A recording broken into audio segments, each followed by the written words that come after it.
Thank you, Deputy Catherine Conley. Got the cluster of amendments together. We're speaking about the abolition, taking away the right to jury trial. Is that correct? Yeah. And there's a number of amendments together. I have part of it. Thanks very much. Thanks very much. Yeah. Minister, I wish you the very best in your new career, but I can't but go back and read out your speech. And I don't know how you're going to get around that, other than you now have power, or you are, as has been alluded to already, you've become captured by the department. I don't wish to embarrass you. In fact, I respected you. I think I was in the chair myself, but I can't recall on the day that you made your speech. And you agreed with us in opposition, and you shared our concerns. Okay, I presume you still share our concerns, because nothing has changed, except the government and are intent on ramming this through, and you're in that difficult position. And that's where moral courage and leadership comes in. And in a world where we really need it, this is the time to shine. This is the time to show moral fibre and stand up. And I say that with the greatest of respect. Okay? I wouldn't like to be sitting in your position now and having to eat my words. I don't think you should eat your words. I think you should be proud of them. And let's see what you said. Let's see what you said. And it was very, actually, succinct and clear. I wish to consider the abolition of juries. I share many of the concerns being expressed by other deputies. The decision to abolish juries in the High Court would be short-sighted. Presumably, it's still short-sighted. The reason for that is that there is a belief among media defendants, in particular, who are subject to defamation claims, that if they get rid of juries, awards will go down and defamation cases will not go on for as long. My assessment is that that is not correct. Presumably, it's still your assessment. And then you talk to Deputy Howlin.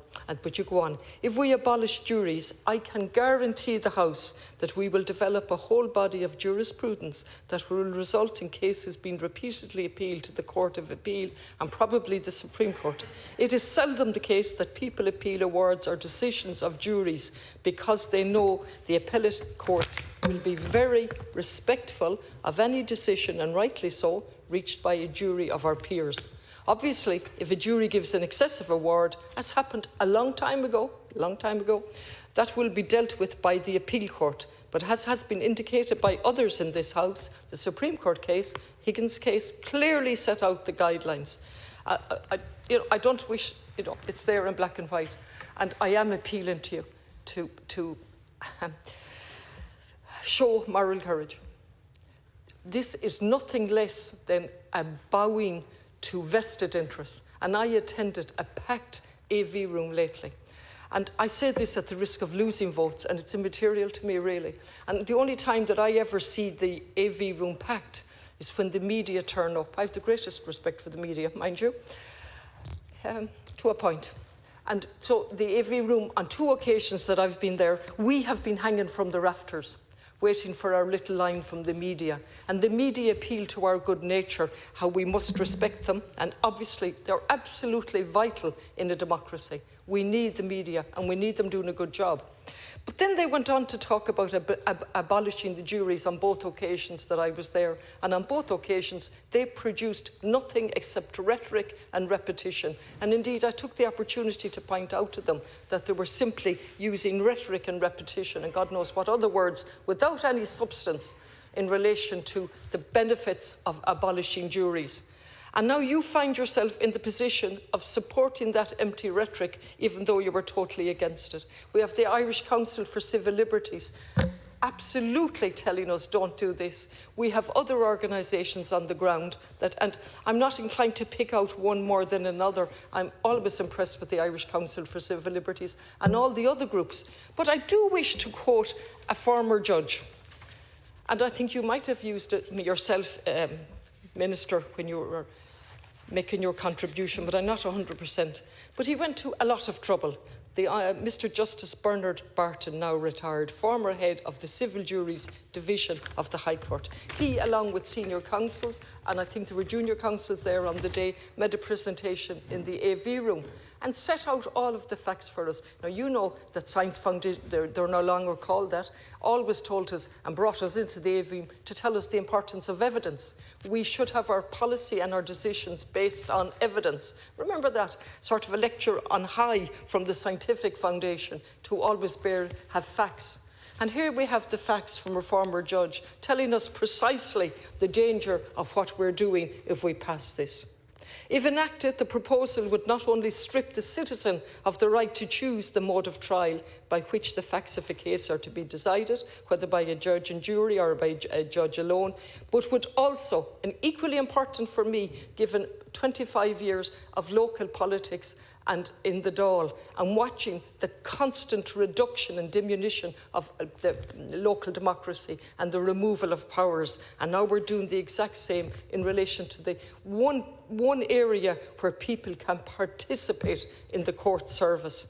We're going to take away and remove the public from participation in the administration of justice. He goes on to say, while the proposal from the government is presented as a mere procedural change through the simple expedient of dispensing in the future with jury trial in the High Court, the means by which this objective is to be achieved is through the total abolition of an ancient legal right, and so on and so on, and which has also been outlined already by Deputy Gannon, going back to the Magna Carta. Now, I don't know many judges that take the time to come to an AV room along with their colleagues and write out a detailed paper on facts to tell us, please don't do this on every level, it's dangerous. The simplest thing, it's not based on fact. And whatever problems were there in terms of the questionable validity of the decisions of juries or the fact that they gave disproportionate awards, that was all dealt with the Higgins case. And so we get a cross-party committee. I think, were you chair or were you on it? No. Well, the cross-party, I'm sure you're very familiar with. Nobody dissented. Nobody, not one member. Now, you're left on your own tonight. I wish those members were in here, actually, given their opinion on they gave so many recommendations.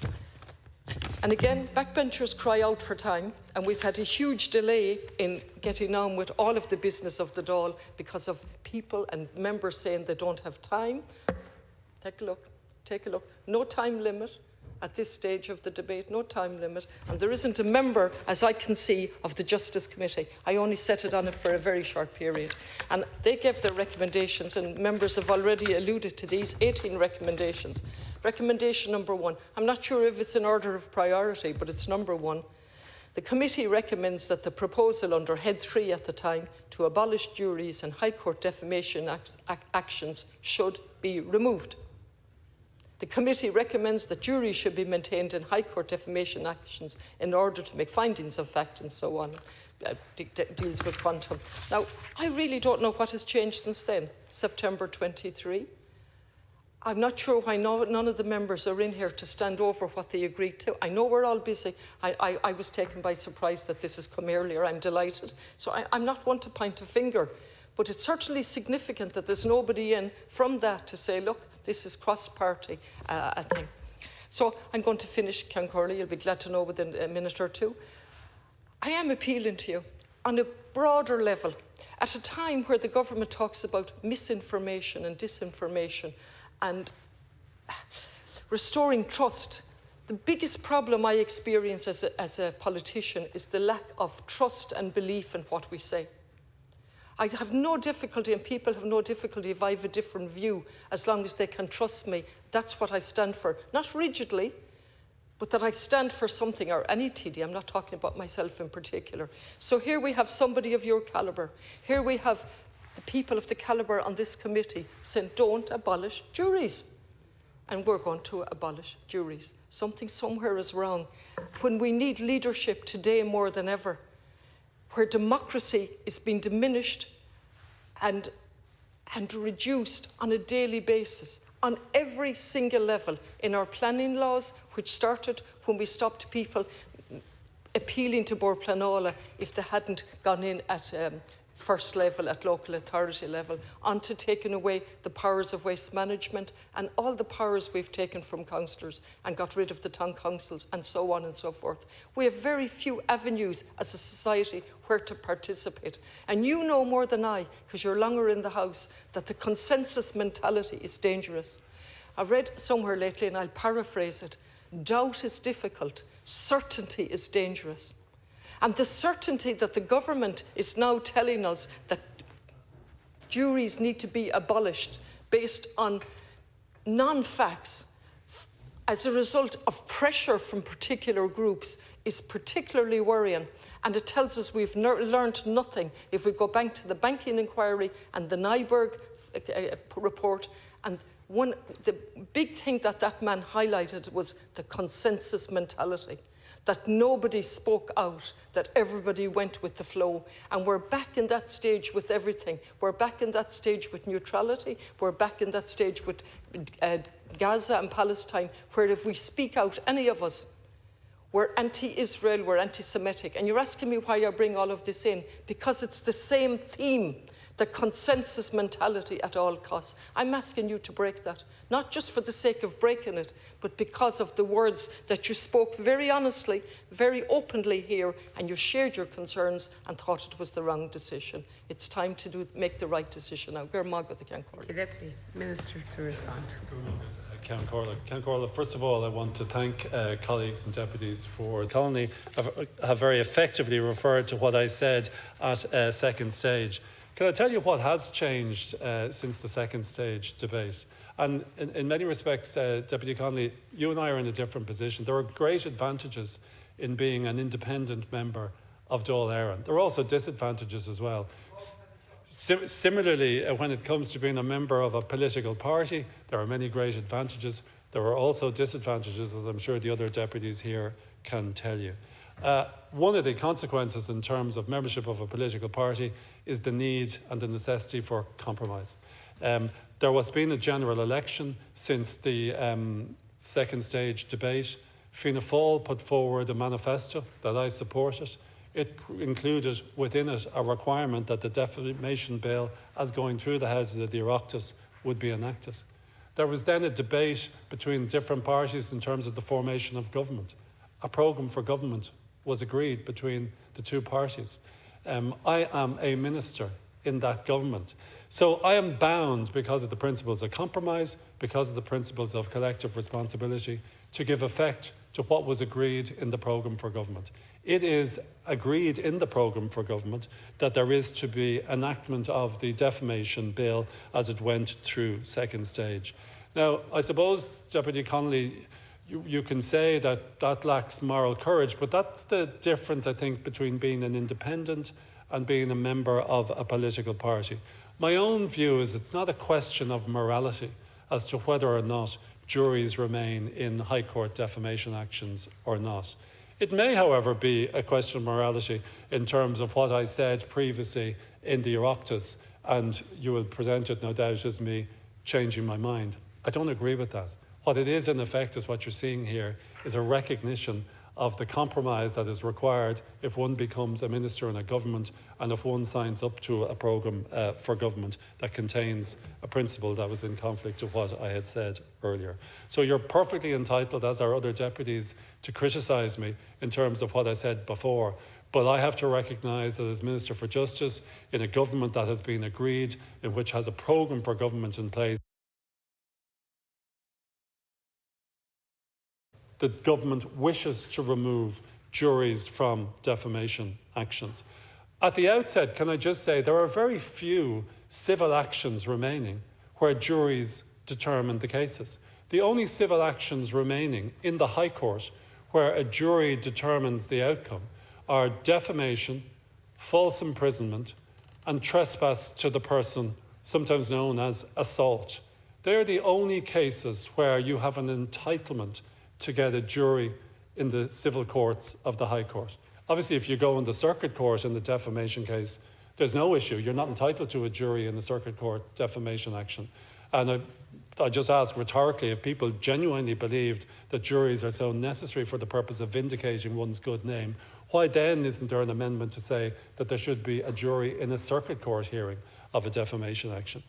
The principal reason why the programme for government contains this provision, which requires that the defamation bill will be enacted as it is the belief that the removal of juries will speed up trials. That's one of the reasons.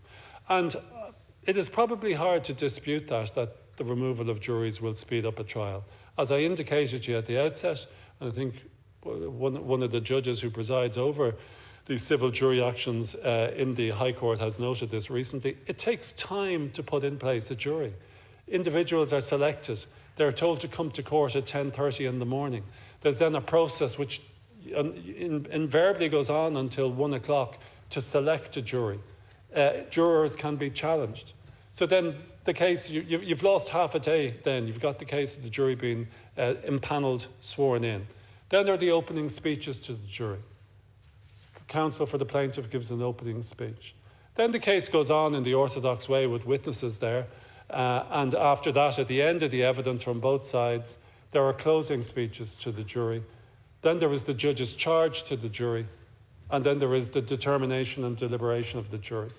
So, notwithstanding what anyone may think, I think it is pretty empirically clear that the length of time it takes to determine a defamation action will be reduced if juries are removed. I don't think that can be disputed, and it was not something that I had suggested at a second stage. And I suppose when you see time like that being expended, time in the civil courts means money and expense. It inevitably means the longer a case goes on, the more costly it will be. And I'm conscious that... Deputy here. Conley. Thank you. Well, I want to commend you as well, Minister, for your honesty and your openness. But that raises all the more questions, really, doesn't it, in relation to if you're a member of a party and an opinion, more than an opinion, views that you formed based on your research and based on your experience that this was a bad decision, you are now have to leave aside and go with what the party is telling you. That's extremely worrying, not just for this debate, but for many, many more debates and many more issues, in particular war, neutrality, Gaza. So let me just stick with the costs, because that's the one thing you raised there, that the costs will be higher if we keep the juries. Isn't that it? The costly and losing time and the whole thing adds up. Your words actually were, and you said that, and I said it already, if we abolish juries, I can guarantee the House that we will develop a whole body of jurisprudence, and I read it out already, that will be repeatedly appealed to the Court of Appeal and probably the Supreme Court and so on. That's costly, isn't it? Isn't that extremely costly? Where are the costs being saved there? And in relation to the committee, I understand every single expert that came before that Justice Committee said, don't abolish the juries, please. Different people might have made different arguments to say, let the juries decide on issues of fact and let the judge decide on the money, or let the juries decide on issues of fact plus a recommendation that the judge doesn't have to follow, and so on.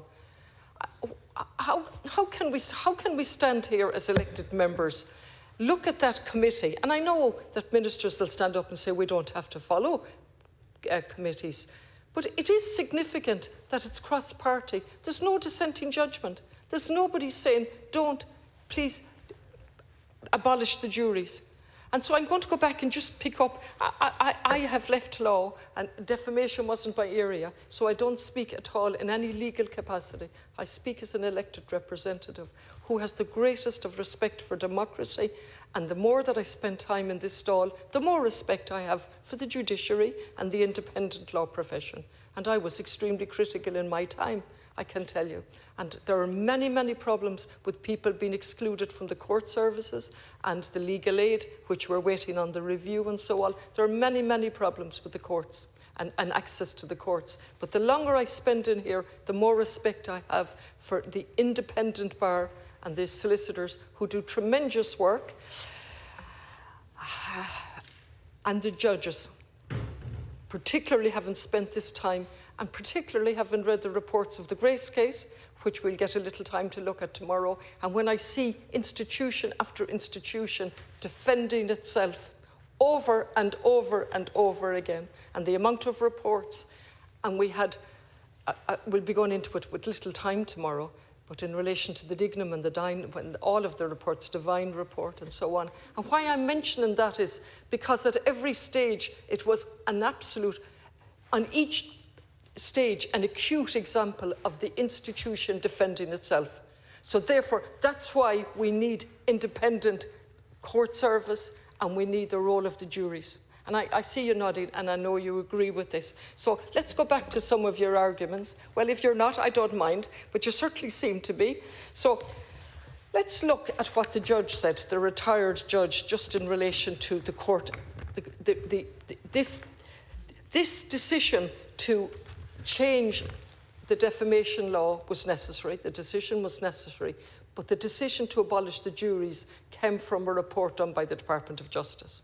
That Department of Justice completely ignored the Higgins report, which came afterwards, but they didn't go back to look at it. It came within a month of the report being published. They never had the sense to say, oh, good Lord, the very problems that we're looking at, the volatility of the juries and their unpredictability, has now been captured by the Supreme Court judgment, which laid down guidelines and principles. Didn't go back to look at that. The former judge also points out that a lot of the cases, or most of the cases, that committee, or not committee, that report, the Department of Justice that led to the report, looked at case law that had nothing to do with the 2009 Act, but gone back further than that to the legislation from the 60s. And so, I'm going to, while I have the time, read it. The decision of the Supreme Court in Higgins versus the Irish Aviation Authority, delivered 1 month after the publication of the report. The judgment of the court in Higgins marks a historic watershed in defamation law, the implications of which are directly relevant to the grounds advanced in support of the abolition of juries. The Supreme Court, not only reversed the previous practice where it was not permissible to give guidance to a jury on damages by reference to monetary values or previous awards and so on, but has also set out categories and ranges of damages to be applied in future cases for defamation. The express purpose of the guidance is to ensure an award of damages that will be proportionate. The very thing you're accusing juries of not being capable of. Former judges outlining that the guidelines from the Supreme Court said the guidance will ensure that the award will be proportionate to the wrong or the injury suffered in the circumstances of the case. So the first objective of which abolition is advanced as necessary has already been addressed. And that Department of Justice didn't see the need now to go back after the Supreme Court judgment came out. It is particularly significant in the context of this debate that in reaching its decision, the Supreme Court unanimously overturned the judgment of the Court of Appeal, unanimously overturned it. And then the judge goes on to say it was the Court of Appeal that the report looked at, the Department of Justice. Didn't come back to look at the Supreme Court unanimously overturning it. And then he goes on to deal with the legal process and the reduction in the duration of hearings and so on, the other arguments being advanced.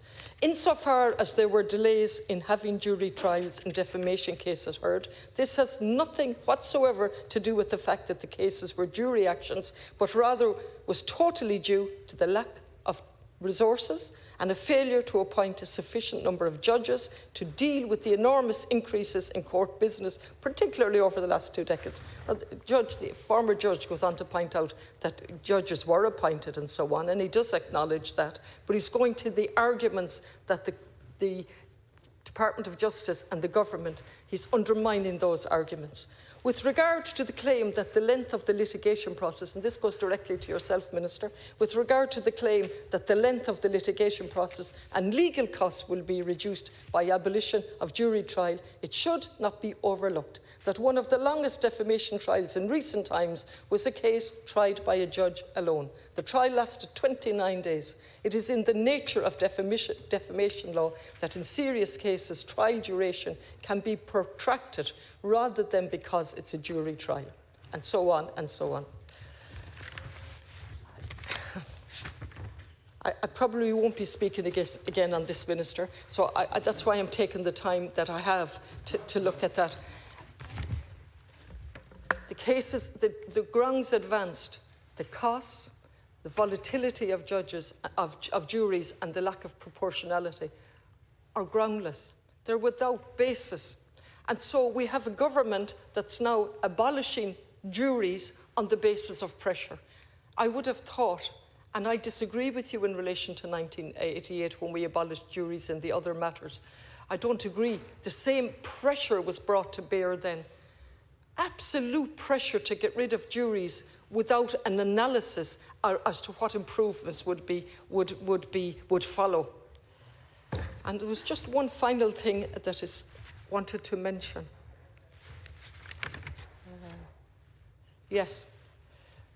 Again, in this very, very succinct document, it's been pointed out that Ireland would become an outlier amongst other common law countries where there is either an entitlement as of right to a jury trial in defamation cases, or where such trial may be ordered by a court on application in the interests of justice.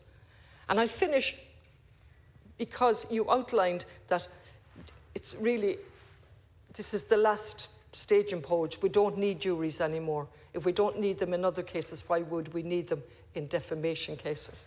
And again, the former judge has addressed that. I keep referring to that. All of these arguments have been agreed by the other entities and organisations on the ground. I'm simply choosing his words because they're clear and succinct. It is repeatedly claimed by those advocating abolition that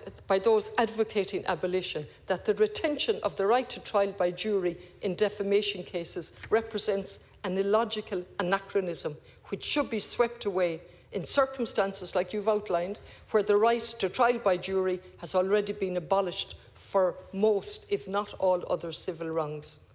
This claim is as factually incorrect as it is legally wrong.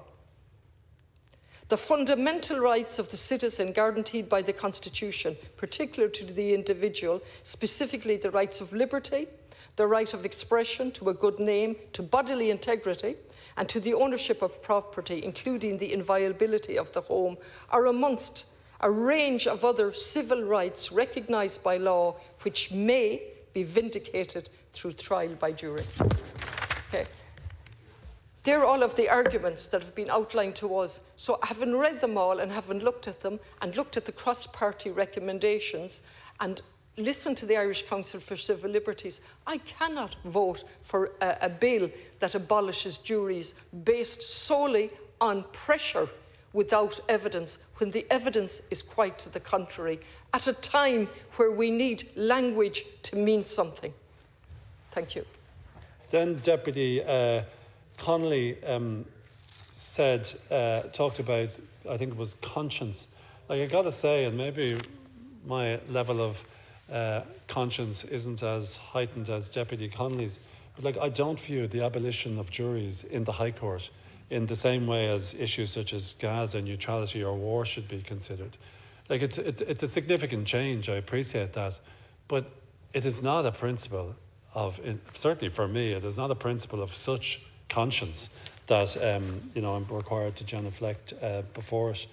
There was also reference to the cost and the jurisprudence that will arise. I think it probably is the case, as I said before, that there will be more reserved judgments of the High Court when it comes to defamation than was the case when there were just juries. When you get a jury award, you don't get a written decision. The jury just give an outcome. That's why the outcomes are immediate. In most other civil actions, a High Court judge will reserve judgment. You get a written judgment subsequently. That takes a period of time. there obviously is as well, Lascan Corla, a benefit in being able to see a written reserved judgment because it gives an indication of the reasons for the decision that is being made. I also want to point out that there was a lot of reference to what I said at second stage. The main point, or a primary point I made at second stage as well, was the fact that where most defamation happens in Ireland at present is online. People are defamed in many instances by anonymous people online on social media where heinous allegations, incorrect, are made about them. I identified in the second stage debate that we needed to put on a statutory basis what is in effect now known as a Norwich Pharma order. That applies when a person who's been defamed online now has to go to the High Court to get an order for the High Court requiring the social media company to provide information to them of the account and the identity of the account holder who has defamed them. Fortunately, that has been included and is one of the amendments that is within the bill that we'll be discussing presently. So, like, the contribution I made at second stage wasn't as limited as is put out there. And just finally, in terms of a point that was raised by Deputy Connolly, she spoke about the Higgins judgment. Yeah, the Higgins judgment is a very clear judgment. It sets out what the rules are in respect of awards. If it is so clear, one wonders what is the necessity to have a jury if it is the case that the awards are so accurately prescribed by the Supreme Court in the Higgins judgment.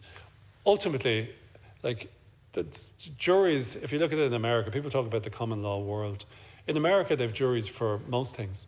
You hear any of the big cases in the America, civil actions, they go to a jury, and it is a very different type of business than operates in the administration of justice in Ireland. Fortunately, jury trials in Ireland never became like jury trials in the United States of America.